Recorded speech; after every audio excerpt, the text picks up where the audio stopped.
ఏంటి ప్రపంచం మొత్తం ఏకమై వచ్చినా ఇజ్రాయెల్ను ఓడించలేరా? కాస్త ఎక్కువ చేసి చెప్పినట్లేదు? లేదు, ఇప్పుడు చెప్పిన దాంట్లో ప్రతి అక్షరం నిజం. శాంపుల్ గా కొన్ని పేర్లు చెప్తా, మీరే ఆశ్చర్యపోతారు. ఏంటి ఈ ప్రపంచం మొత్తం వాళ్ళ చేతుల్లో ఉందా అని.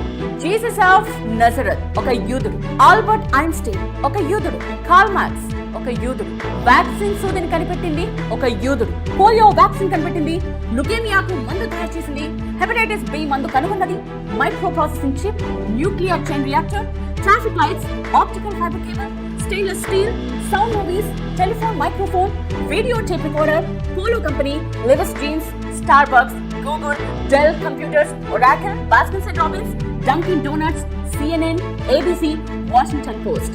వీటన్నిటి వెనుక ఉన్నది యూదులు. లిస్టులా చెప్పుకుంటూ పోతే కనీసం గంట 2 గంటలు పడుతుంది. మీరు ఏ రంగమైనా తీసుకోండి, యూదులు లేకపోతే అడగండి.